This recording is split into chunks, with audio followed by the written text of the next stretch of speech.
Today I'll try to explain a little bit more about how a Apple MagSafe charger works. What is the magic of the MagSafe charger?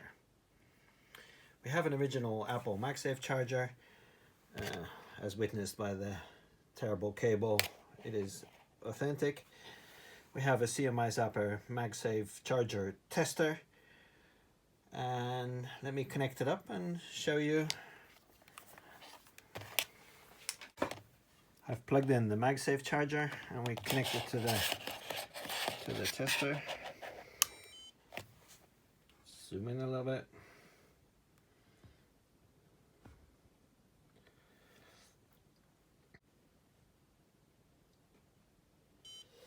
So it shows two voltages.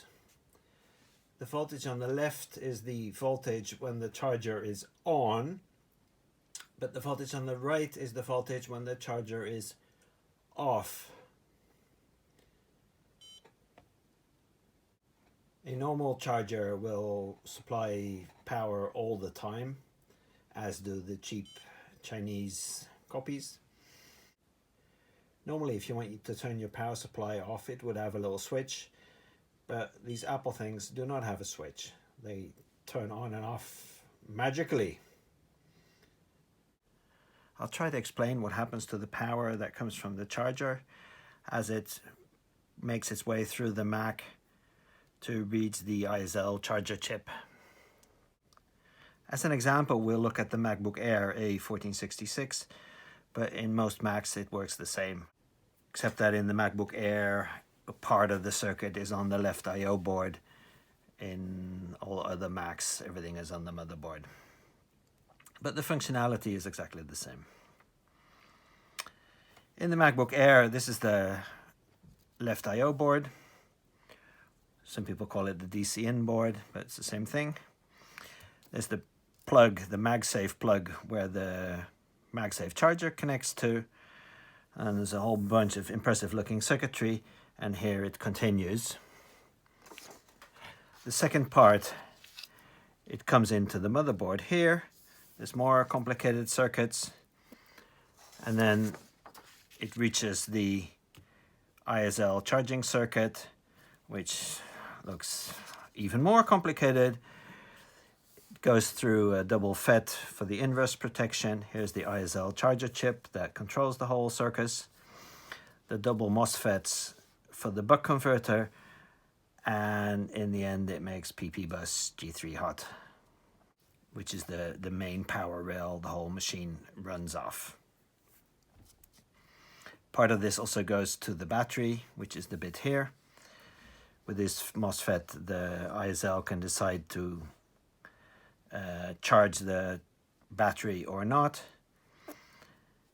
And the voltage on PP bus G3 hot is not always constant. The ISL can control it. Basically, it is controlling the voltage on this line so that it's appropriate to charge the battery. That is also why it goes up a little bit.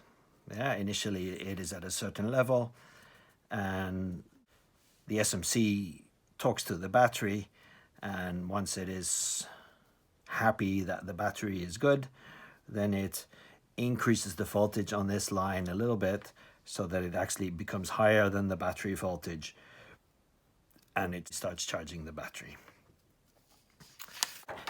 Let's start with the left I/O board. What happens here? This all complicated mess is just filtering, and there's a fuse. And here is the protection circuit for the one-wire circuit. So the one-wire line drives the little light in the charger plug. Yeah, there's a little light in the charger plug. That is actually driven from the middle pin here, which is the one-wire wire, I guess. So the one-wire pin is the middle one here. That drives the LED in the plug. Everybody thinks the light is driven by the charger, but it's not. Yeah, there's no connection from the one-wire light or the one-wire pin going into the charger. Only the power and the ground go to the charger. So here's the plug for where the power comes in, the MagSafe plug. And basically what happens here is absolutely nothing. Yeah, it's just filtering and the fuse. So this whole story we can just replace with power in, the ground, and we draw a box and we call it filter. And the power comes out again. It does nothing. Put that here. And there's a fuse.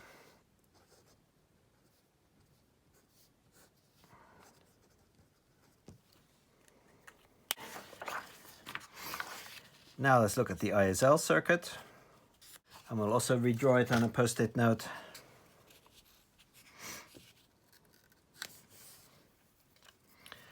So effectively the power comes in. This FET thing is a switch that carefully turns on in the beginning. It does two things. It prevents the battery power flowing back to the charger port when the machine is not connected to a charger. The other thing it does is that when you connect the charger, it prevents a huge inrush currents. But it's just a switch, and if you connect the charger, it closes. Then there's the ISL, which controls the two FETs for the buck converter. And here's the coil and the power going into the Mac.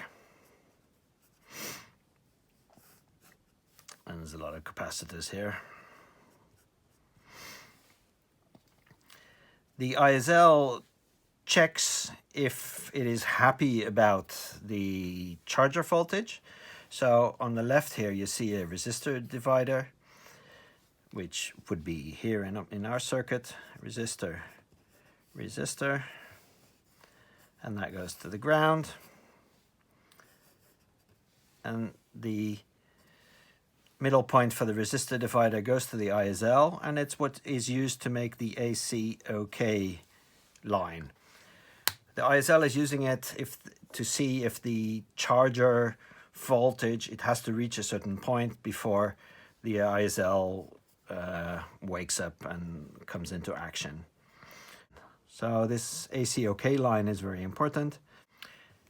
These resistor values will vary from Mac to Mac, but in the end it's always a voltage divider that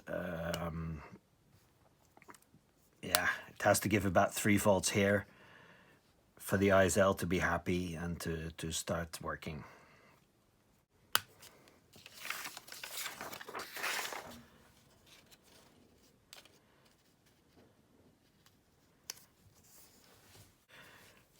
So let's connect both of them together now. And now you see that when you look into the input on the MagSafe connector, well, the filter thing does nothing, the fuse should make connection, and what you will see is this resistance of this resistor divider, this voltage divider. If we look at an older Mac, then this resistor is about 30K, and the other resistor is about 9K, so together it's about 39K. So if we're looking over the input on the MagSafe connector, we should see 39K. This resistance is what the MagSafe charger is using to see if it is connected to a computer. It puts a small voltage on its output, and it measures the current and calculates the resistance that it sees. And if it is happy about it, in this case it would see 39 kilo ohms. If it sees that, it switches on. That is how the charger knows when to switch on or not to switch on. In the older Macs, it is done like this. And the two resistors in the voltage divider near the ISL for the ACOK are important to make this voltage. But you see there's a lot more electronics there, even in my simplified diagram. So that might confuse the resistance that you're seeing over the input.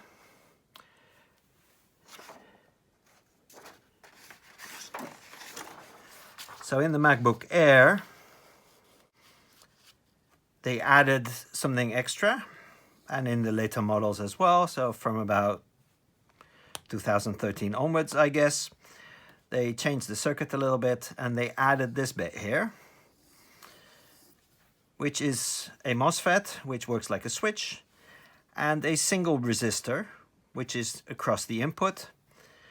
And then they do something with a voltage divider and a Zener diode to turn this switch on if there is power.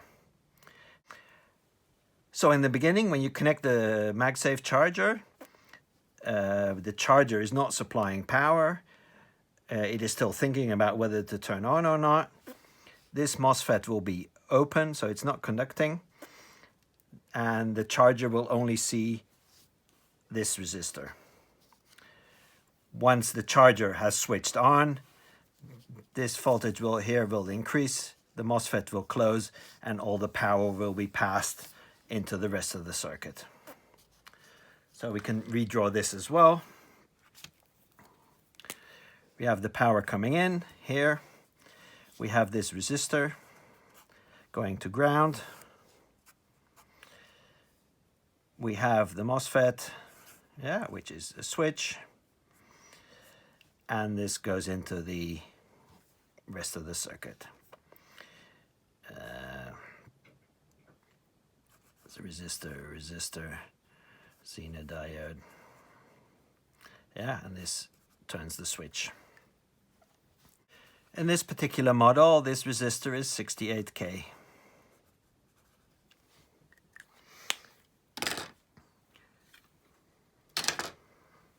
Now we can update our previous schematic. Move this one over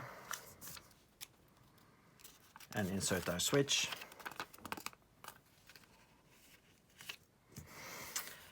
So in these newer models from 2013 onwards, more or less, this has been added extra. So now when the charger looks on the input, it's a little bit easier what it sees, because while it is still deciding whether to turn on or not, it only sees this bit here. So it sees the 68K resistor. Let's try if this really works. We connect on the MagSafe between the power and the ground.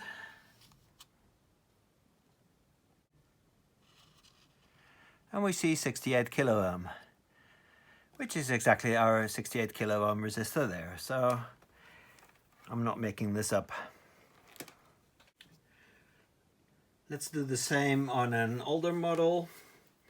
This is a MacBook Pro 15-inch 2011. Here's the pin out of the MagSafe charger port. Again, I connect on the MagSafe port between the power and the ground.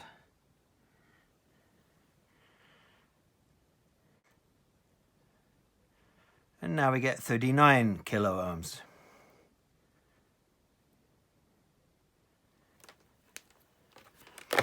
Let's explore in this schematic.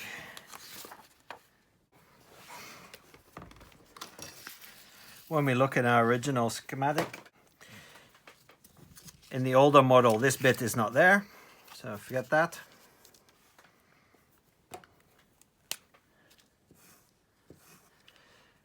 And it is the 39 kilo ohm from this voltage divider that we're seeing.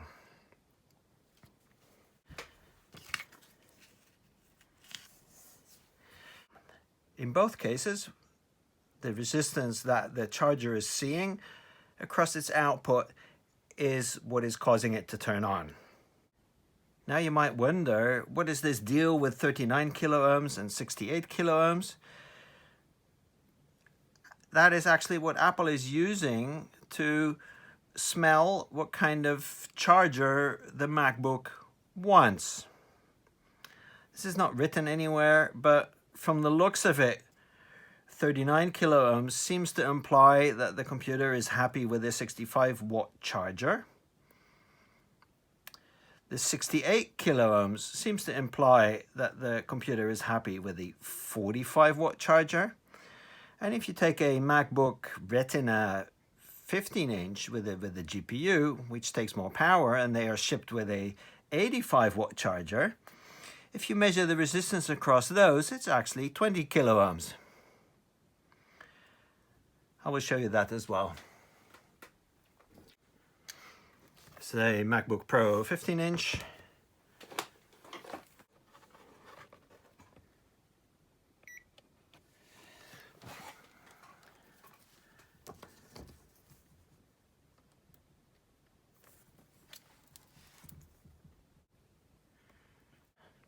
So here we measure 22.1 kilo ohm. And if we look into the schematic of this model, we see that that is mentioned there as well. And Apple even mumbles something about charger specifications. 21 kilo ohms seems to mean that this Mac wants an 85 watt charger. So to wrap up this story, I hope that you now understand that when you connect a MagSafe charger to a MacBook, there are a total of 3 detection mechanisms going on. The first one is the MagSafe charger detecting a resistor in the computer, and it depends on how many watts the charger is, what kind of resistance it wants to see. So a 45 watt charger will not turn on when it is connected to a MacBook that wants to see an 85 watt charger.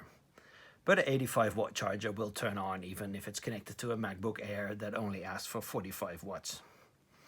This is the green mechanism here. It has nothing to do with the chip in the MagSafe plug, and it has nothing to do with the SMC. This is purely the charger looking at the resistor and deciding if it wants to switch on or not. The second mechanism I've drawn in red is the SMC talking over the one wire with the I2C chip, which is in the MagSafe plug. The chip in the MagSafe plug knows how many watts the charger is. So the SMC asks the chip in the charging plug how many watts the charger is.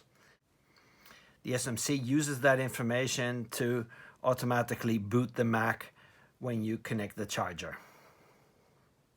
The third mechanism I've drawn in blue. It is the ISL telling the SMC if the voltage on the DC-in line after the charger has switched on is present, and if it is good enough, if it's high enough for the Mac to be happy. If so, the SMC uses this information to turn on the charging of the battery. So now you understand how the magic of the MagSafe charger works, but why do you care? You care because you could run into a repair where one of these mechanisms is screwed up. What you could have is that you run into a MacBook that will charge with a fake Chinese charger, but it will not charge with a real charger.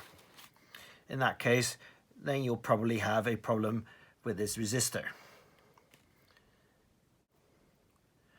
You could have a MacBook that runs just fine on the charger, but it does not automatically boot when you connect the charger. In that case, you probably have a problem with the one wire. It's not detecting the chip, or the chip in the plug is bad, or something like that. You could have a problem where you have a MacBook that will run just fine on some chargers but not on others, or it might run on a charger but not on your power supply, or it might run on your power supply but not on a charger. And if you look into that, you might see that it depends on the voltage. So you could have a situation where a charger supplying 18 volt works, but a charger supplying 16 volts does not work. In that case, your problem will be somewhere here with this voltage divider, which only yields AC okay in the one case and not in the other case. I hope this explains the workings of the Mac a little bit and that it helps you in your future repairs. Thank you for watching, and I hope you learned something. Please subscribe to this YouTube channel.